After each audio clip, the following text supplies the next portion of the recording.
public safety and to the rule of law. HSI will continue to work with our law enforcement partners at every level to keep our neighborhoods safe and to hold accountable those who break our laws, no matter who they are or where they come from. Thank you very much.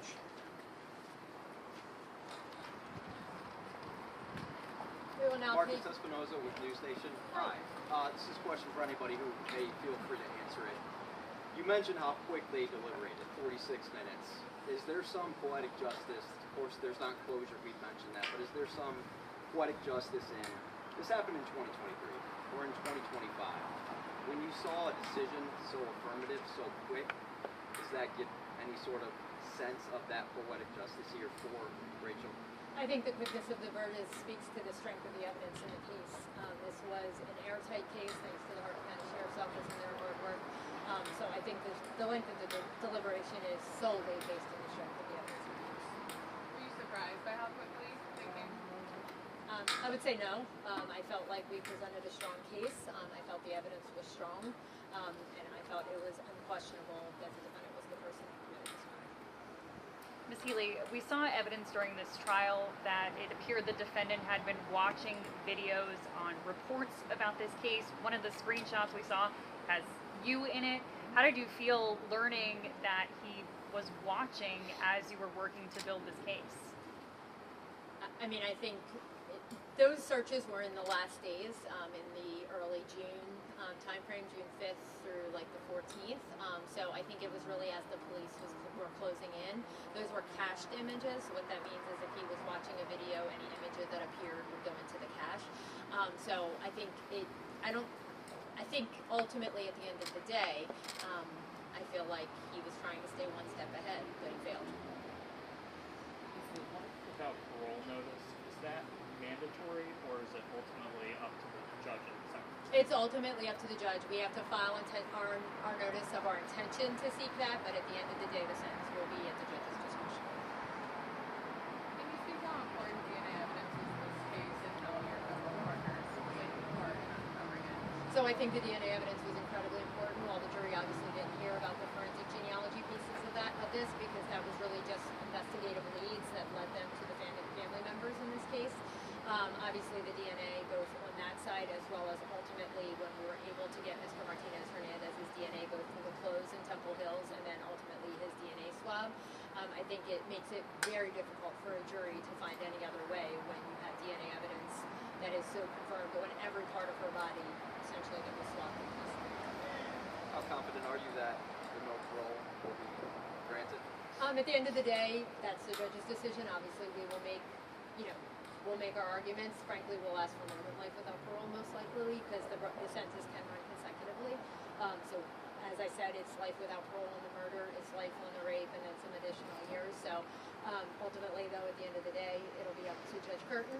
I will say, she sat and watched this trial. She saw what a violent and brutal and vicious attack this was, and I hope that she'll consider that ultimately what she considers. And if you could have, would you have pursued it? Yes, I would. Yes.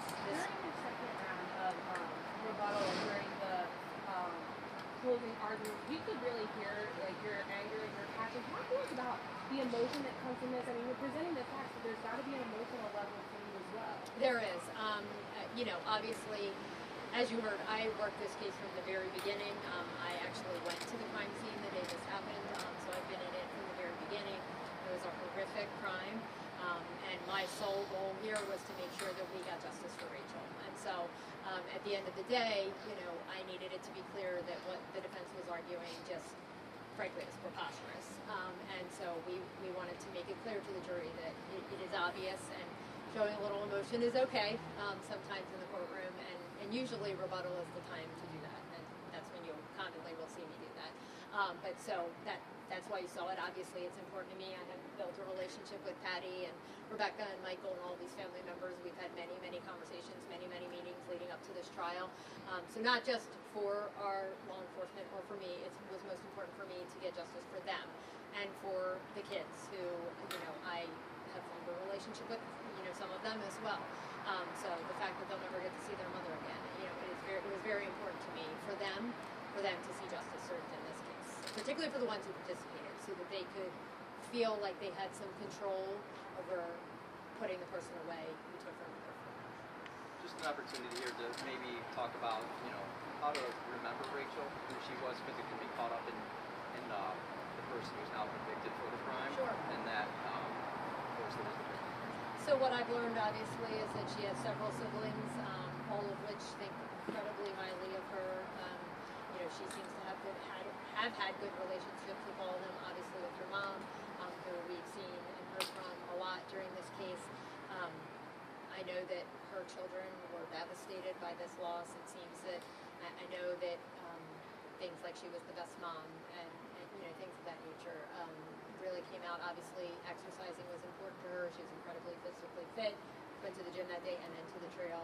I know the trail was a beloved place for her. From what I've learned, she has been known to be on that trail for years, doing this daily walk. So it was her safe place. It was the place she went to sort of have, I think Mr. Tobin said in the trial, that was where she had her time.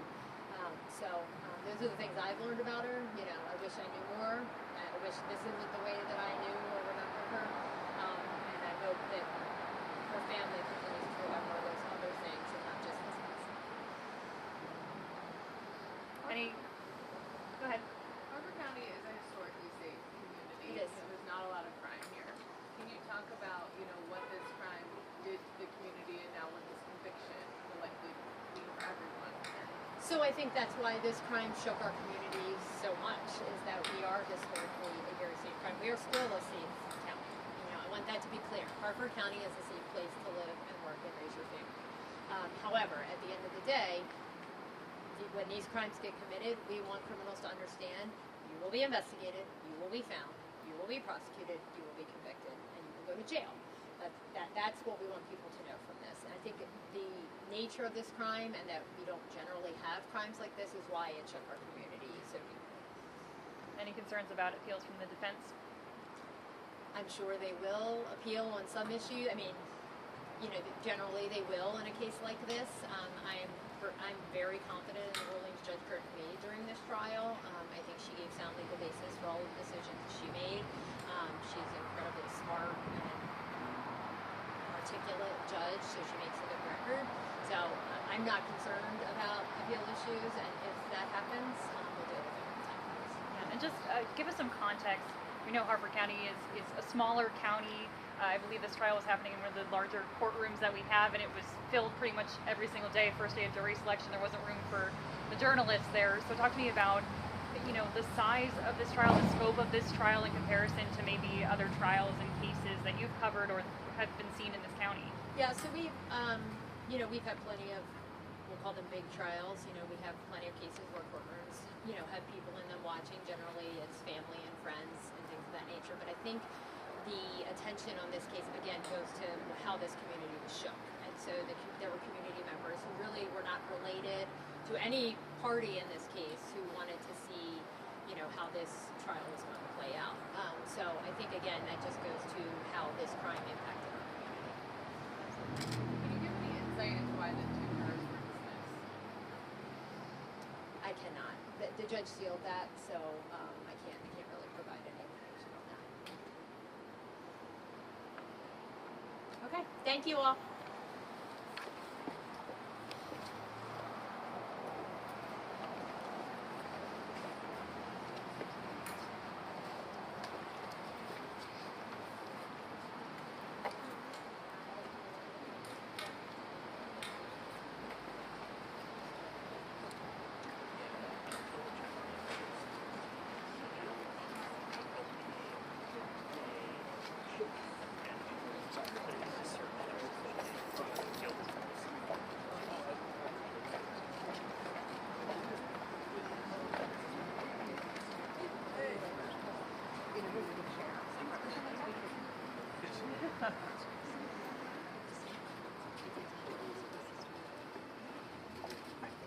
What brings you from that?